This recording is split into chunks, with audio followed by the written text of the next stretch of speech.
Facility Manager Focus Live. Welcome, everybody. Every Tuesday at 10 o'clock, come right here.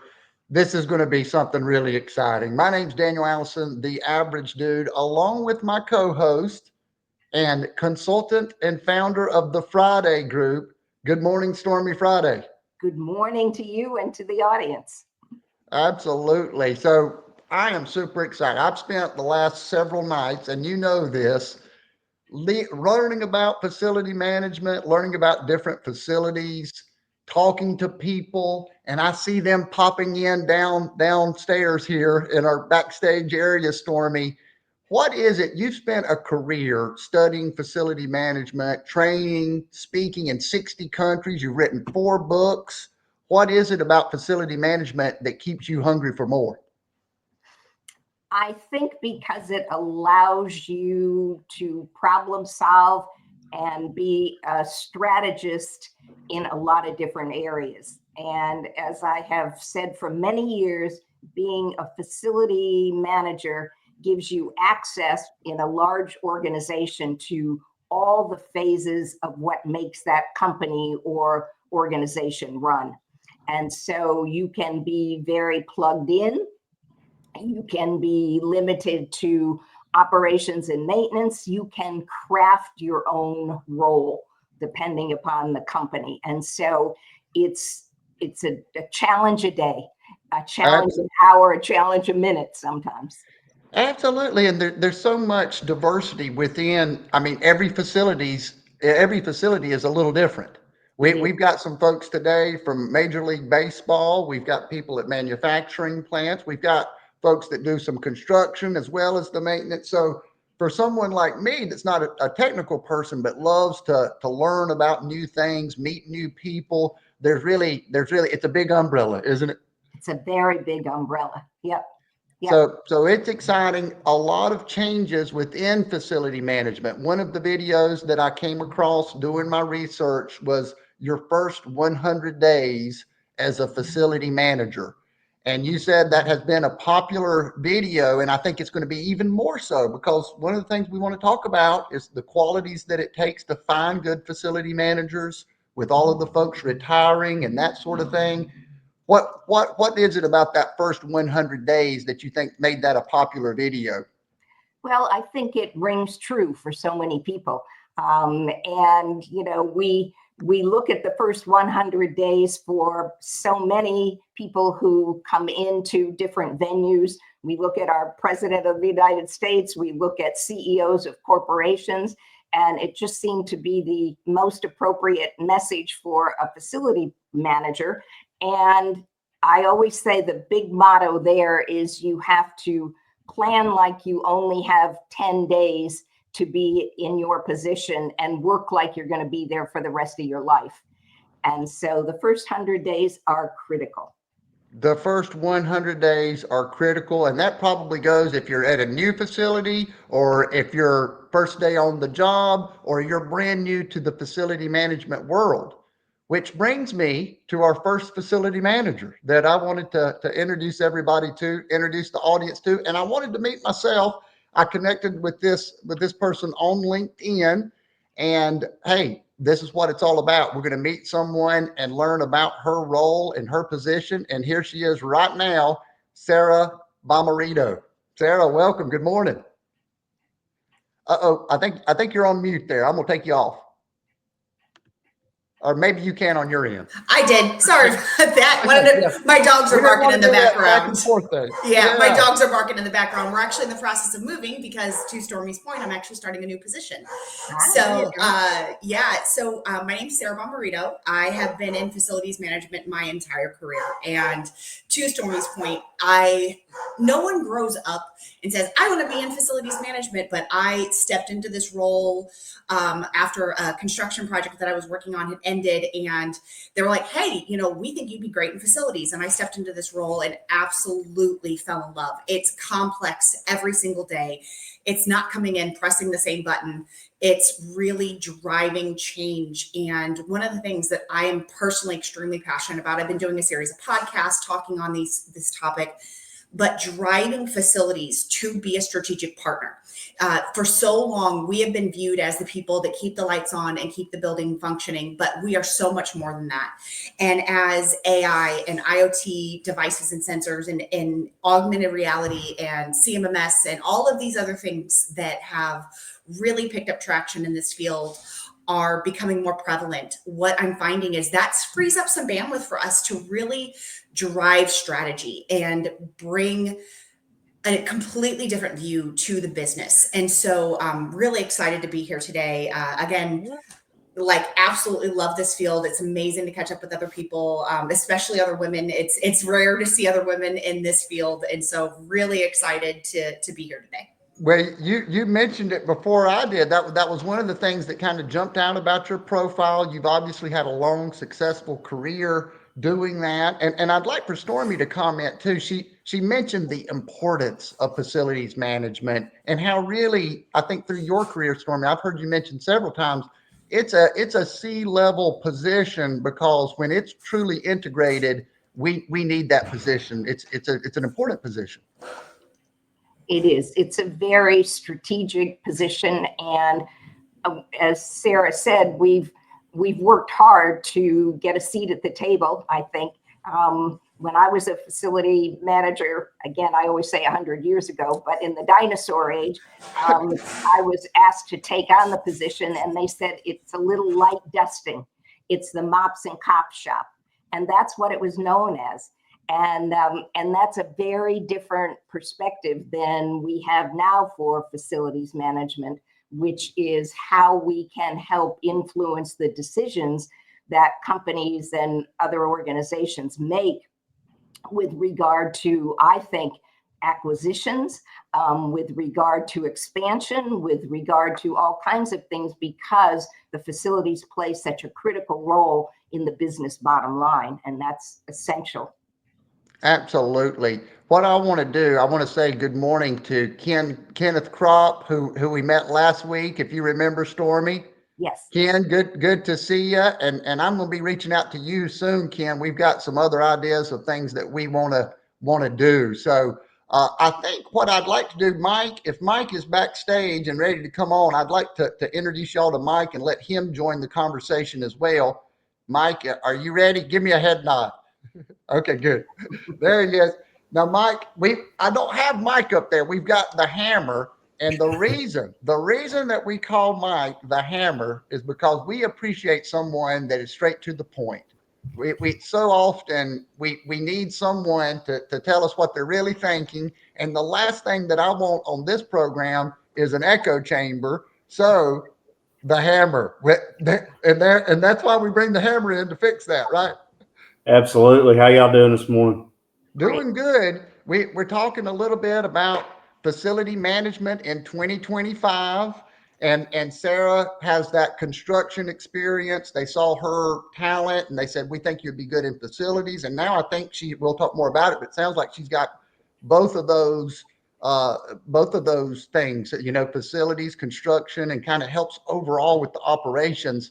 Talk a little bit about what your role is with your company, Mike, and what you think about the importance of your position. So the plant that I'm over is multiple campuses, and we got 3 buildings that we're responsible for, and a 4th one that I have some degree of responsibility for. But majority of our buildings are pushing 30 years old.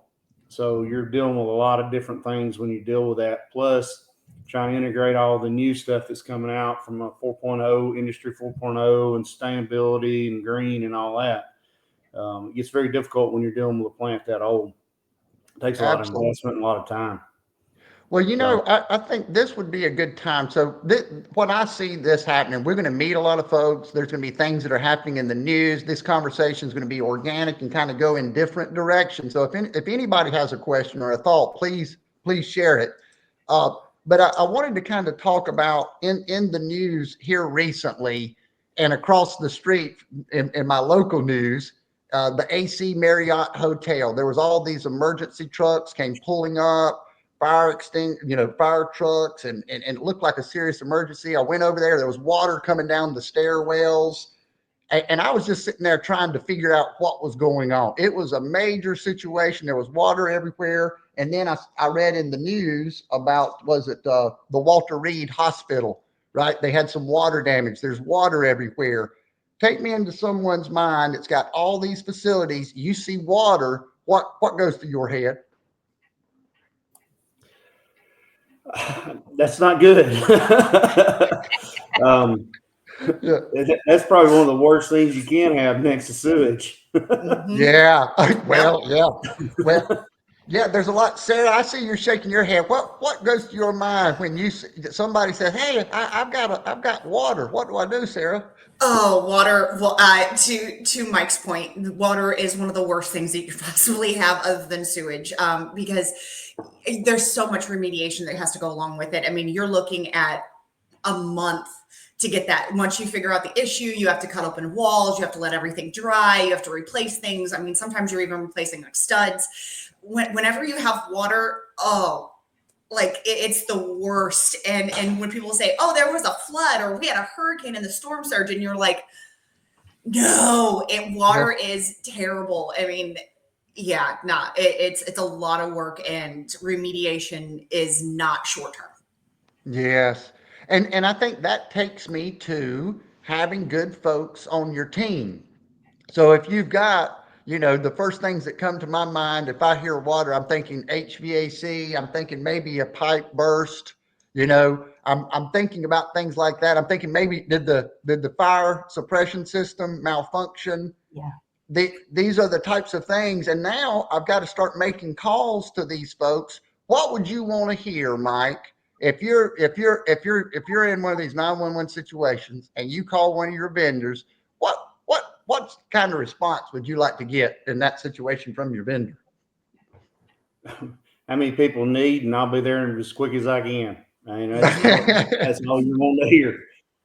I've experienced it multiple times. We had an issue with the gutter system, and a big rain flooded the whole office. Everything had to be gutted when it was all said and done.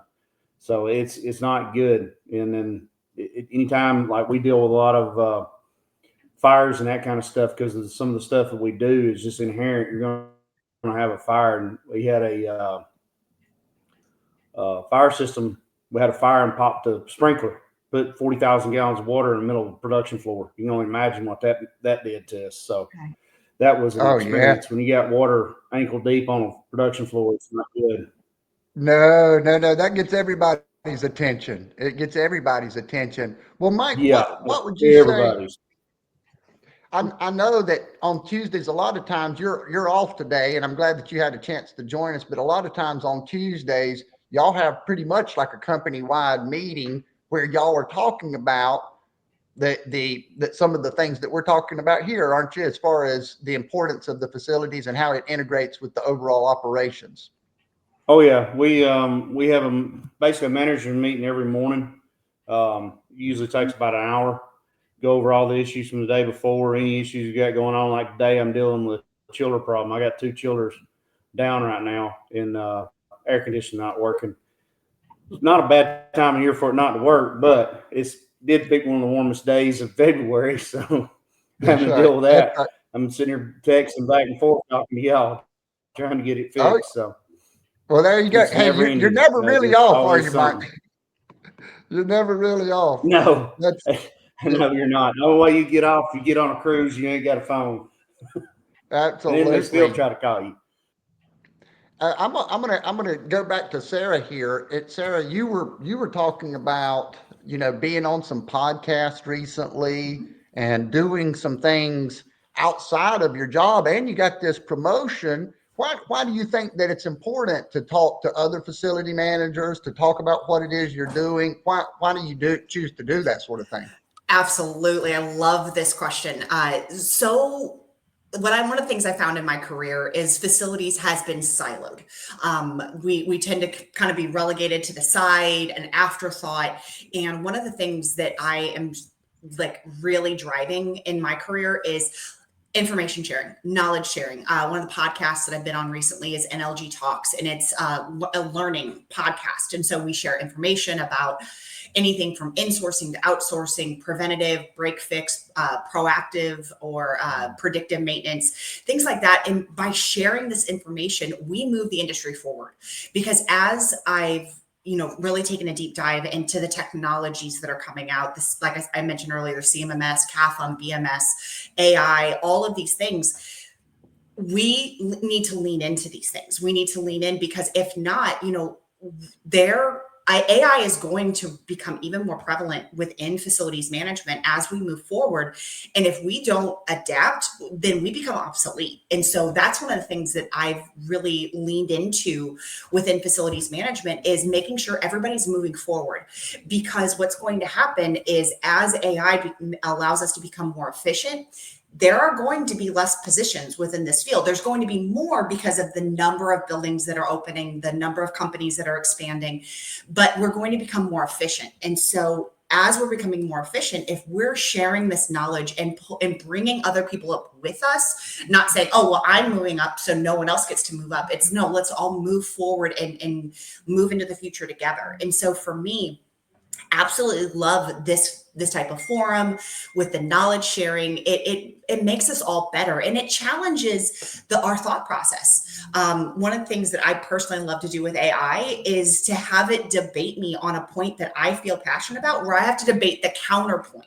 Because if you have to argue against your own point, then you understand both sides of the argument and you can make the best case. And where I sit here and I tell people all the time, I don't need to be right. I need to be correct. And by having these conversations with other experts, we can challenge ourselves to become the best version that we can possibly be. Oh man, that was great. Oh, thank you. I'd like for Stormy to speak to some of the things that Sarah shared there, as far as this continuing ed, and I know you've spoken all over the world, Stormy. Do you think that those folks have benefit when they get together and get in rooms together and knowledge share and build each other up like that? Oh, there's no question about it. And I think to another of Sarah's points as well, she said, it's been a timid field in the past. And I know you've heard me say that I think, unfortunately, a lot of facility professionals are not comfortable being in the forefront. And so it's important, the more that they interact with other facility professionals, as well as with senior executives, the more confident they become to be able to deal with some of these issues.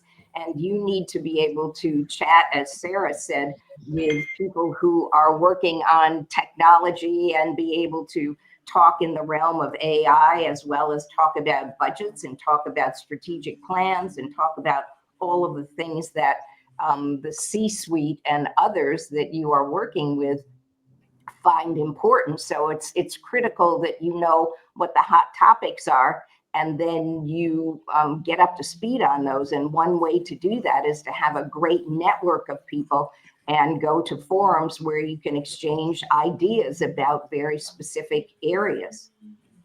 Yeah, with the technology, and Sarah, I'm gonna let you speak. I saw you come up.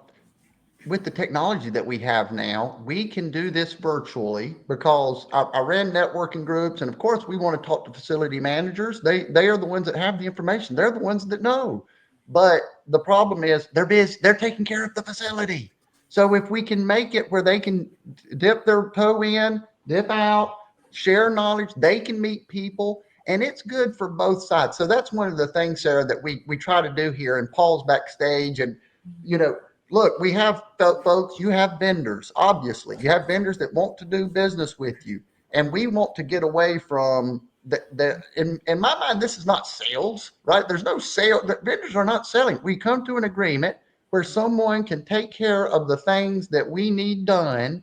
And when folks start talking about sales, because I've been in sales all my life, when they start, I'm thinking, this isn't sales. This is something that every facility needs, these various services. Can you provide it? And do I hate talking to you, or do I'm not mind it so much? I mean, that's really kind of what we're doing here. So Mike, Give me a little bit on what Mike the Hammer says about good vendors and bad vendors, and please don't pull any punches, Mike. I don't need to talk to you every day. Yeah, Plain and simple. I don't want to talk to you every day. If I'm talking to you every day, if you're calling me, you're wasting my time. You're out the door. I need somebody when I call that's going to give me help. And then, a call every once in a while is great. New technology, new whatever, but I don't need to talk to you once a week. Don't want to talk to you once a week. that's right. That's my thing. No, I like that, and I that's what I. didn't. Sarah, what do you think? Oh, I fully agree with Mike. If I'm talking to you every day outside of an emergency situation where we need to be actively communicating, there's something going wrong. Like that's what the MSA is for. That's what the SLA is for. That's what those, you understand the service levels you're supposed to deliver. And if you're talking to me every day because you just want to talk every day, I have a lot of other things that I'm working on, like to Stormy's point, understanding the budgets, communicating with C-suite. That's the job of senior level facilities professionals, is to be able to speak the language of the technicians, pull it into a concise format, and deliver it to the C-suite with the information that they need so we can get the budget. Like, that is our job. And if I'm spending every single day talking to a vendor, that's a waste of my time. Absolutely. Yeah, you need to. So I think that's an important.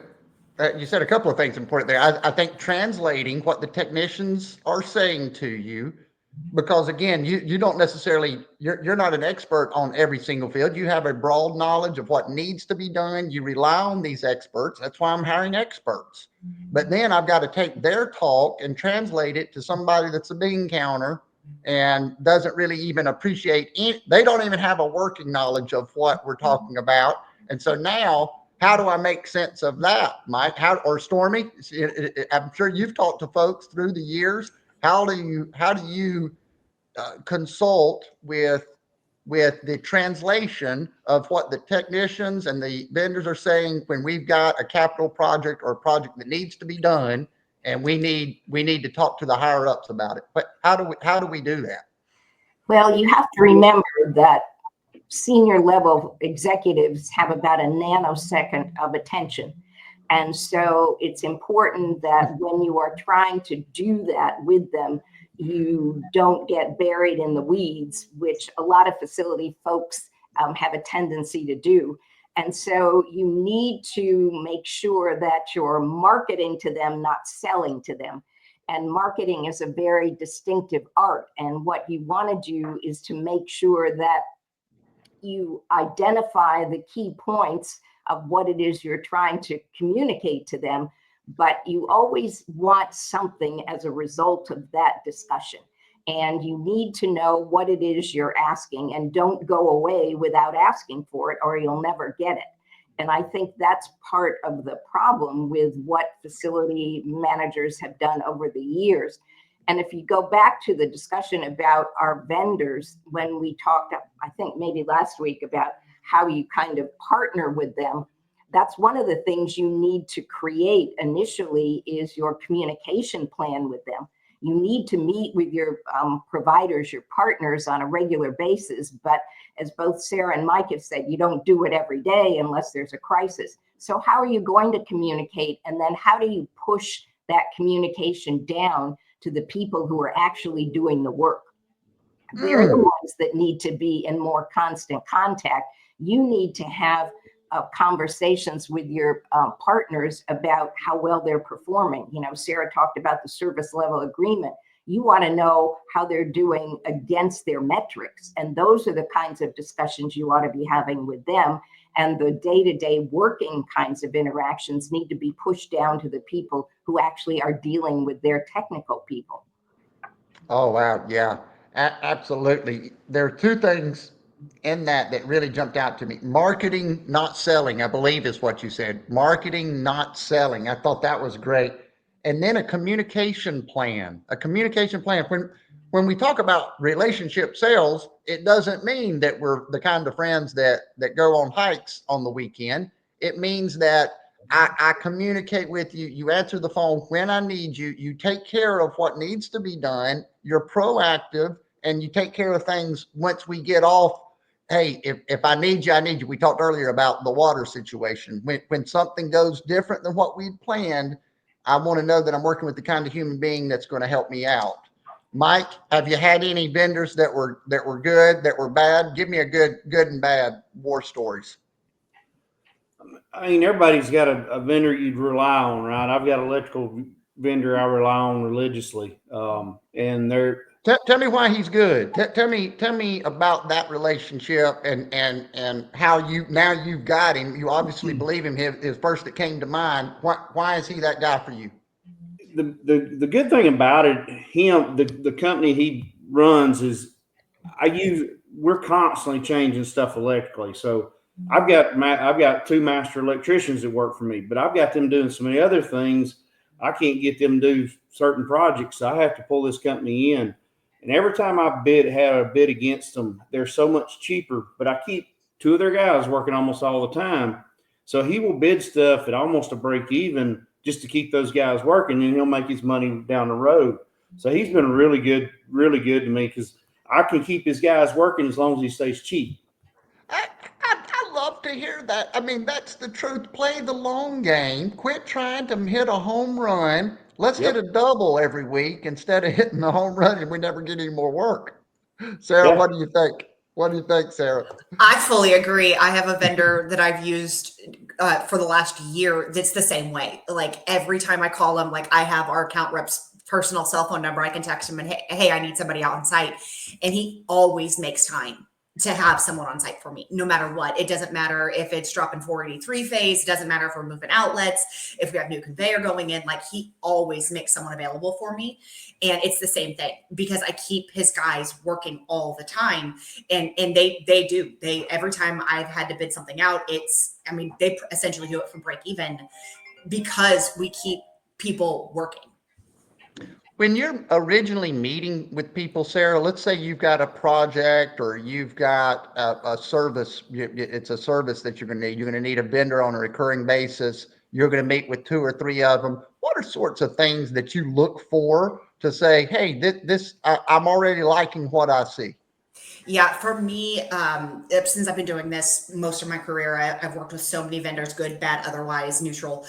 It's really the work is the work. So if you're running a whole new project, if you know exactly what you need, that part's pretty easy.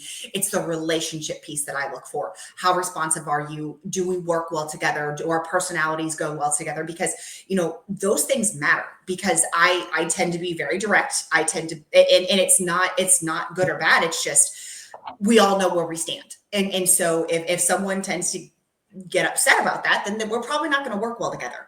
And so for me, I look for someone in a company that has techs in the service area that we're going to be in, understands the scope, understands what the requirements are going to be. And once that stuff's done, then it's the personality, it's the relationship, it's all of those things that I personally look for in building these relationships.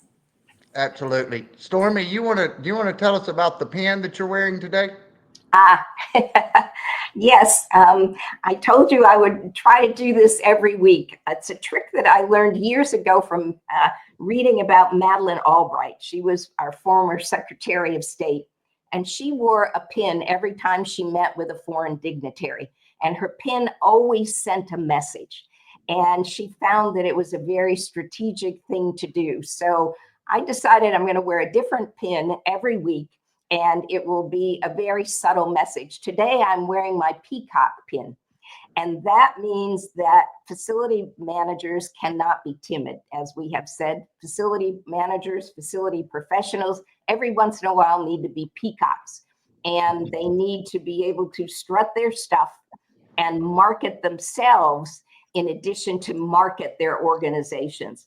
And that's why it's so critical that you have regularly scheduled sessions with your C-suite, regularly scheduled sessions with your department heads, I used to have, when I was at EPA, I used to have walk-arounds with senior executives who had never, ever been in the bowels of our building, had never been to the print plant, had never been and seen, where the boilers and the chillers were, never been on the roof.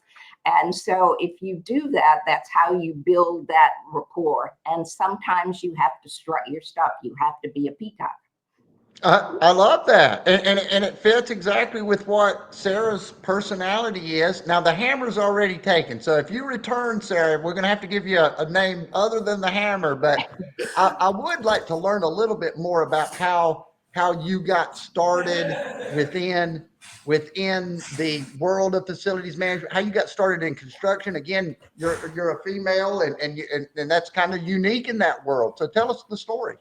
Absolutely. So I do have a nickname. It's called the Bomb or Bombers, because Okay. I come in like a bomb. Yeah. So I look at situations and I have zero problem coming in and saying, this isn't working and here's why it's not working. Don't just bring problems, bring solutions as well. But for me, I started actually pretty low level. I started as a requisitioner on a construction project for a plant in Kuching, Malaysia. It was a semiconductor plant. It was a joint venture with Samsung. And that project wrapped and they're like, hey, and it was a contractual position. And so they're like, hey, we don't want to let you go. We have an opening a facility. So I went in there, ended up moving into corporate real estate, building everything out, working in the construction field. So lease negotiations, building out the site, managing it after it was done. And so and every time there was a new opportunity, I was the first one to raise my hand. And because I have an insatiable thirst for knowledge. Like I cannot learn enough. And so for me, that's what facilities is. It's ever evolving, ever changing. And so I raise my hand and say, hey, I'm interested in learning this. I'm interested in trying it out. I've never done it before. And so one of the things that I absolutely love is that failure is literally just the lack of success. And so if we look at every single failure that we have as a learning opportunity, we build upon that. And so for me, that's exactly what facilities management has done. And I have my black belt in PMO and operational excellence. And so as I've gone through all this stuff and built on these, it's like, hey, this worked last time. This didn't work last time. Let's pull it in. And so it's just that constant evolution and building upon each other. And so I just continue to raise my hand and learn new things and take on new opportunities. Hey, and drop bombs in the process, right? I mean, because you've said a couple of things there. I want to talk to you the podcasting and Stormy mentioned marketing yourself. Mm-hmm. These are part of the skill set that Trent McJunkin. We had about 2 or 3 other facility managers. I don't know if they're going to have time to get on today or not because we know we need the flexibility, right? So we're going to have people kind of coming on and off, but. I would like to talk more about like somebody like Trent McJunkin. It was his first year on the job. He was learning. He was doing podcasts with me. We were doing networking events. He threw himself in. He got the IFMA Rookie of the Year. He's got this great. I think that's a good thing. And now we don't necessarily have time to do it all the time, but I do think that is important, right? To sharpen that part of your skills. You just got a new job. Tell us about that. Absolutely. So I'm moving over to a company called L3 Harris in this space and airborne division. I'll have a department of 140 facilities and technicians and professionals managing over 70 sites. Their facilities portfolio has never been centralized. So they're bringing me in to build it out from the ground up, from the maintenance and ensuring that we have SOPs for just PMs and things like that, all the way to space optimization, consolidation, ensuring that we're using the space appropriately. And so it's top to bottom. It's the full shebang. And so, that's my new position. Very excited. I think I can't tell who's more excited, them or me. I think it's equally as so to really come in and build this out together.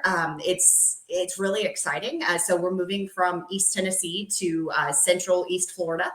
We're actually, like I said, we're in the process of moving now, have movers at my house in the background as we're going through all of this. But facilities for me is is all of those things. It's operational excellence. And what I tell everyone within facilities, our core competency is operational support.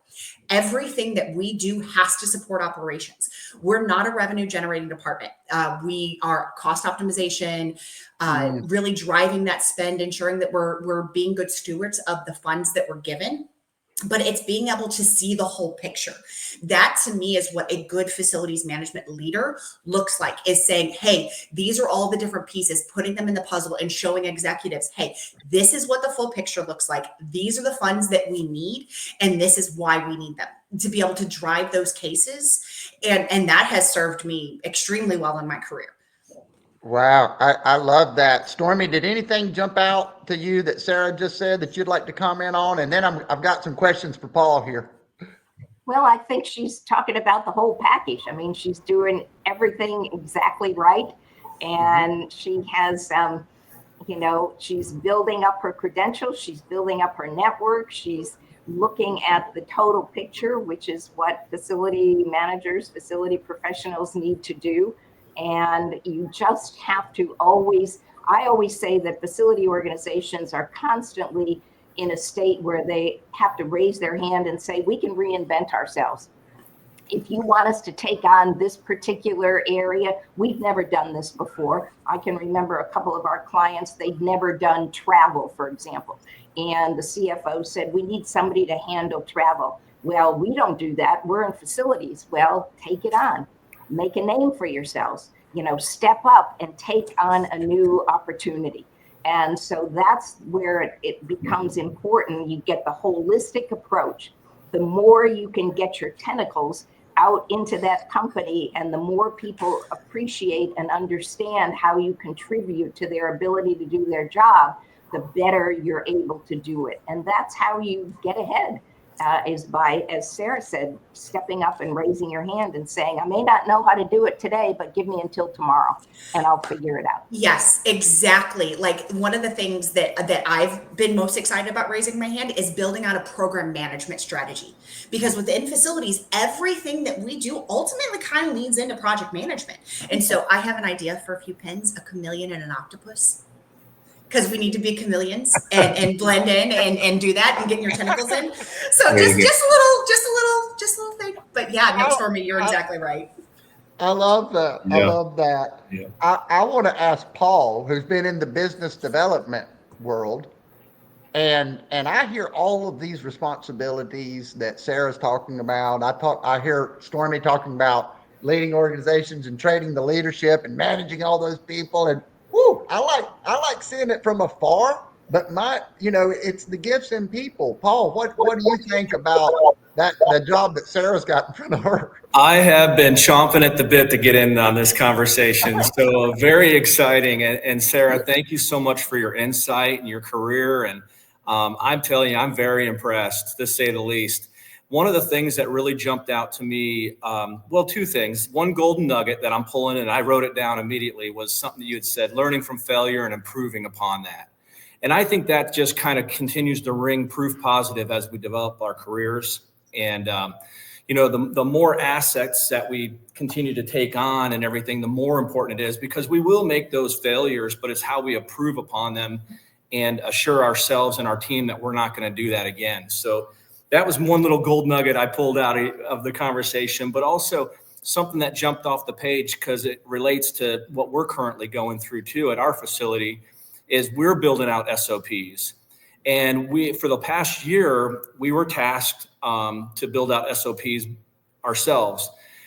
I did a lot of heavy research, a lot of heavy lifting about AI.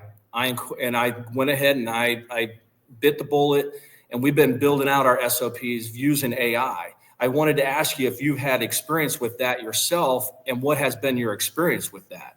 Absolutely. I use AI so often for everything, because what AI does is it doesn't replace the human piece. What it does is it allows us to streamline everything. Instead of taking hours or weeks to build out SOPs, we can say, hey, this is our facility. These are the things that we need to tackle. And it puts it into a bite-sized, clean format. And so AI, it can do a lot of things, but what it can't do is the human piece. And so ensuring the implementation, the continued use, the constant review and renewal of our SOPs, because when we look at SOPs, they're not a one and done. And that's a mistake a lot of companies and facilities managers make, is that, well, I had written this SOP, and then all of a sudden 10 years down the road, you're like, why are we doing it this way? Because we didn't constantly renew and review our SOPs. And so for me, AI is critical when it comes to doing this, because it takes a lot of the heavy lifting off of us so that we can focus on the strategy of it. And so to your point, to answer your question, absolutely. I use AI for everything. And like I said earlier, I use it to debate, because for me, and I found it challenging for someone to come and say, hey, I want to challenge you on this point. AI challenges me all the time to extend and expand my knowledge base. And so AI is the future of facilities management. Hey, let me just say, if you're a vendor and Sarah has brought you on board, she is debating with AI. You don't stand a chance. I mean, don't bring me any kind of mess. I've been debating with AI. I love that. Those were great points, Paul. And one thing that I want to mention on this show, we're going to get a lot of different perspectives, a lot of different people. If there's ever something that we don't know what an acronym means, or something that means I'm the average dude, so it's my responsibility. Now, I use context clues, right? So it's the standard operating procedures, I'm guessing, is what we're talking about there. Yes, sir. But let's talk about that a little bit, because for the average dude out there, and I think some of these things that Sarah's talking about, these are human being kind of personal development, how we grow as human beings. I mean, that's what I love, just having a conversation, talking to a lot of people. Y'all are doing facilities management, but you've got people like me and Paul that interact with you, and we've connected it. So I digress. Paul, tell me about SOPs and why it's important to have that standard for you guys in the landscape world. Very, very important, because it sets a precedence. So the last thing you want to do is go through an interviewing process, a recruiting process, finding the right individual to fill the right seat, most importantly, and not have a laid out program of what's expected in that position from that person. So the SOPs lay that out bit by bit by bit, and it provides a level of measurement. So, you've got a projection of your career or a projection of that position. It should have some sort of idea in the SOP as to what the direction the career path will lead. So you've got your day-to-day operations, which are laid out there, so the person knows exactly what's expected. The company or the private equity company has an expectation level, so everybody understands exactly what's to be done by that position, by that person in the seat. And it all just kind of continues. You can work it upwards, you can work it downwards, but it all ties in nicely, because without an idea of what you're doing day over day, you're just setting someone up to fail, and ultimately you're setting that company up for failure. So it's critical to have those in place. Small companies can operate a certain amount of time without them, just because they're working things organically, or they're kind of driving a different direction. Maybe they're increasing top line revenue, and they're not looking at the bottom line, like the EBITDA or what the SG&A costs are. So, but you can only do that for a little while before you want to scale and have some sustainability to it. So, that's kind of my take on SOPs. I'm very curious. I'm going to be quiet and listen. No. What I want to do, I want to ask Stormy Friday, what happens when organizations don't have SOPs? Well, there are two sides to SOPs. I can't tell you how many times over the last 35 years we've gone into an FM organization and you blow the dust off what they call their SOPs, and they've been sitting on the shelf and nobody has looked at them. And that's pretty scary. The other thing that happens with SOPs, and it's very relevant now, is that if you aren't constantly looking at SOPs and updating them, using your AI, using your most valuable people with the knowledge, people retire and SOPs go out the door. because institutional knowledge has not been captured. And I've done a gazillion presentations on why it's important to capture institutional knowledge in your SOPs, because the day that something happens and your lead technician is out fishing because he retired a week before and you can't reach him on the phone, you don't know how to fix something. And if you don't have the standard for how you do those things on a regular basis, the exception we can always deal with. But you want to have your baseline standard in your standard operating procedures, that when people come into your organization, as Paul said, you have something you can give them. They can go online and read about how you do this. And then every time you do your strategic plan, you take advantage of that opportunity to build in a goal for how many SOPs you're going to review over a certain time period and how you're going to update them, because they are the lifeblood of an organization. And when you don't have them, that's when you get into trouble. Sarah, you're going into a new situation. Do you think you're going to have to blow the dust off the SOPs, or what do you think? It sounds like there are not many, if any, SOPs. And Wow. one of the standpoints that I take when it comes to SOPs is structure into stability, not rigidity. Is that, and going to the points that we've talked about, and Stormy especially was saying that, leveraging the institutional knowledge, leveraging the technicians who are doing this work day to day. We can't structure our SOPs to be so rigid that there's no room for flexibility. We have to listen to the people doing the work. And if we're listening to the folks doing the work, all that does is create better SOPs to ensure that we are streamlining, that we're not incorporating such a level of bureaucracy into getting things done, that things don't get done. And one of the things that, and additionally, is that if we structure SOPs to be so rigid that we run into analysis paralysis, where it's like, hey, I'm afraid to step and actually make a move because the SOP is so rigid. And so for me, absolutely, I'm going to be spending a lot of my time, like Paul, building out SOPs over the next year. I kind of have that 12 months, 12 to 36 and 36 plus, where I'm looking at this before I go in, knowing that there's going to be a lot that needs to be done. But that is what sets facilities up for success, and in turn the company, because we have to look at facilities management as strategic partnership with the C-suite, and everything that we do has to align with corporate goals and strategies. Oh, wow, man, I love that. Giving them that flexibility, listening to the folks that are actually doing the work, getting that feedback, massaging the guidelines, because if we're not flowing, if it's rigid, if we're forcing, we're not flowing, are we, Hammer? No, we're not. And that I come out of production field, so SOPs were something that we lived and died by. But Yeah. in the facilities world, you've got to be flexible, because you're not gonna. Everything's changing, especially with me with a 30-year-old plant. You never know what you're going to run into. You've got to be able to go, that ain't in the SOP.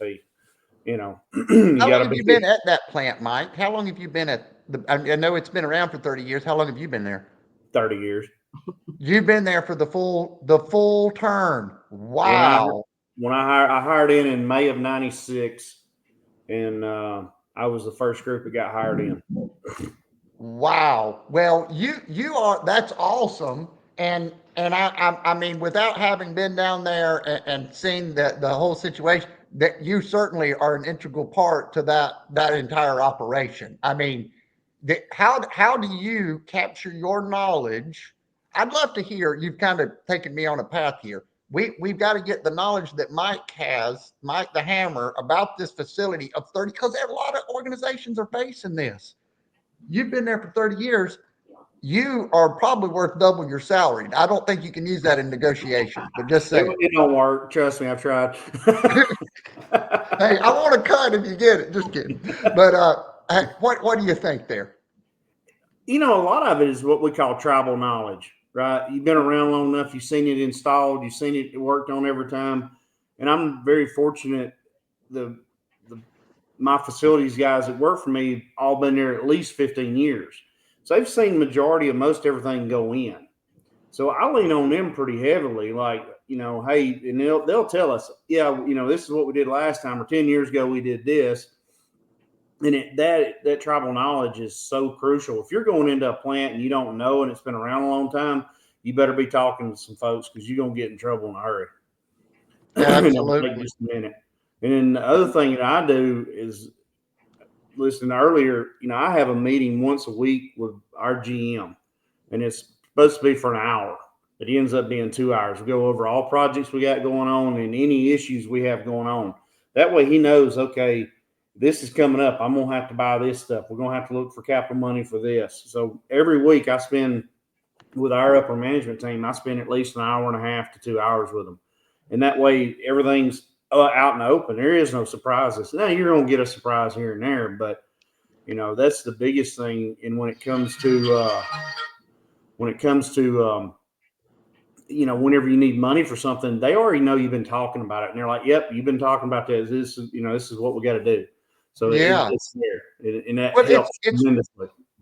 I mean, what I'm hearing is we talked about partners going both directions. Y'all need partners. Your partners need partners. And the same with the communication and the relationship that you have with upper management. We need good relationships with people that we're If doing you business with. if you don't have a good relationship with your general manager, your finance guy, and all that, you're not going to survive as a facilities person. You're not. You're not going to get the money you need.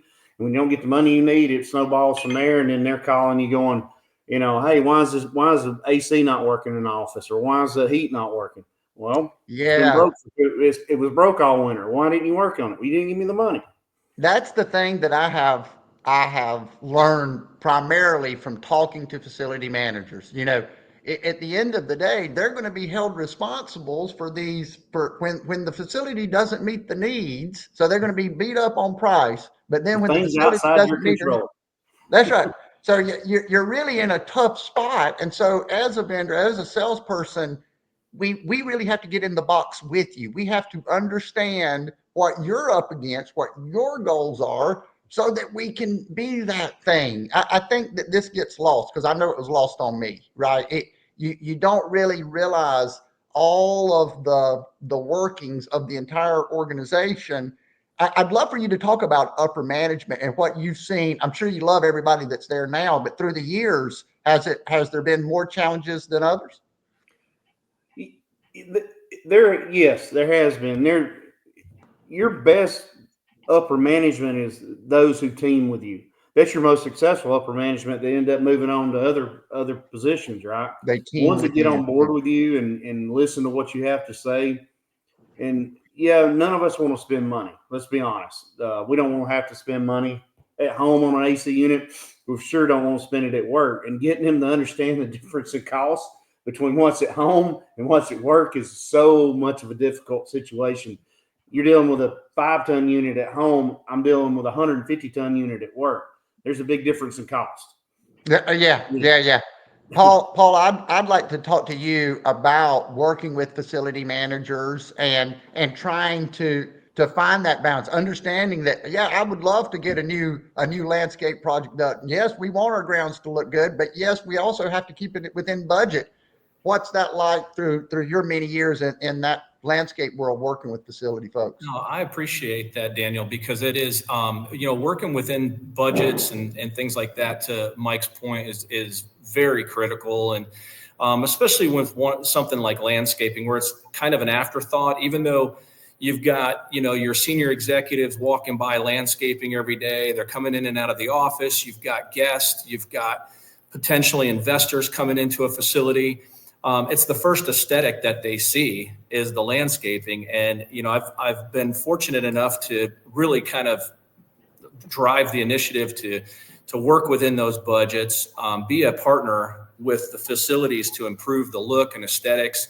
And it makes a big difference. It's one of those things that doesn't, I love the conversation where it's going, with money and having that, because boils down to one of the things, you got, do I need a new chiller or do I need a $10,000 enhancement It's going to Yeah. be the chiller every time.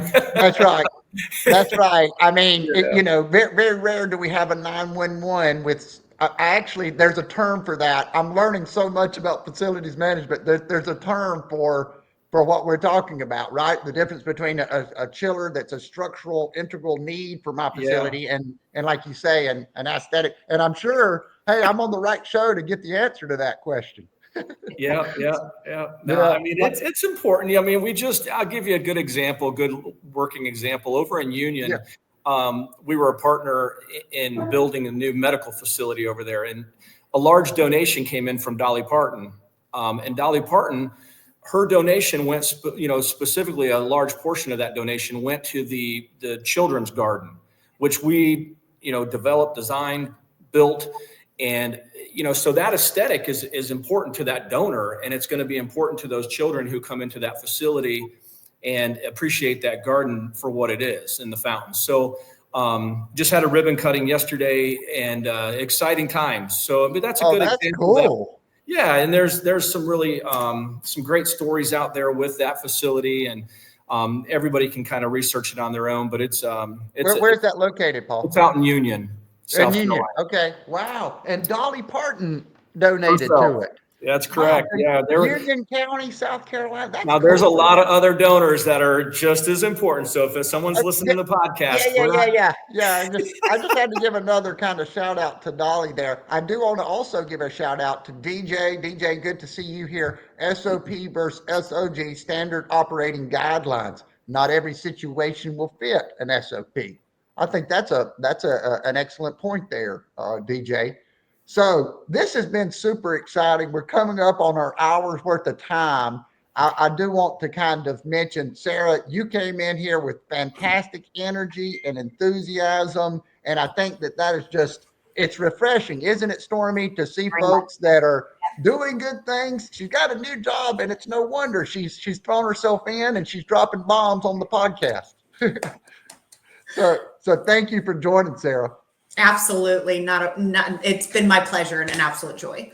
Great to hear that. Stormy, what did you think of our episode today? Any final thoughts as we close out? Well, I think we've got some great representation of what's out there and what's available, and I hope more people will join us. Certainly, we've had a great conversation today. Yes. I think I just wanted to follow up with a couple of things. I knew you did. Yeah. Paul's landscaping. It also, to Paul's point, it depends on your venue. For example, landscaping with colleges and universities is one of the most significant attributes. It's like number 3 when young people are looking at college campuses, for parents mostly. And as I always say, nobody ever made a donation to put their name on a boiler or a chiller. People always want to put their name on a garden or a statue. So you have to keep that in mind when you're looking for that. So true. The other thing is, and I think Mike talked about this, Sarah a little bit too, is that the relationships are so critical, and your reporting relationship as a facility organization is critical. From our research, the best reporting relationship in an organization is when the FM organization reports to the CFO or the COO, because they're the money people. They understand operations. They understand the link between the business mission, et cetera. So I think that's also critical. And I think we're going to have a lot of fun with people joining us to talk about all of these things in the future. Absolutely, we are. And I know Trent McJunkin was in the comments. I'm sure something came up. Mike, I'm glad you were off work and got a chance to hammer away a little bit. Yeah, I was glad to be here. Now I got to go work on a water heater. Hey, there you go. Hey, it never ends. We all got a facility to take care of. Well, thanks again, everybody, for joining. We're going to be back here again every single Tuesday at 10 o'clock. We'll be talking to more facility managers, more different roles, different positions. Sarah and Mike, we're going to be having kind of offshoots of this program. So we'll have more deeper dives, talking about some things, maybe even SOPs and SOGs. I don't know. We can get Doug to join us. Why not? Yes. So, hey, looking forward to this. We will see you next week, and have a great rest of the day. See ya. Bye. Thank you. Bye-bye. Bye. Bye, everyone. Enjoy it.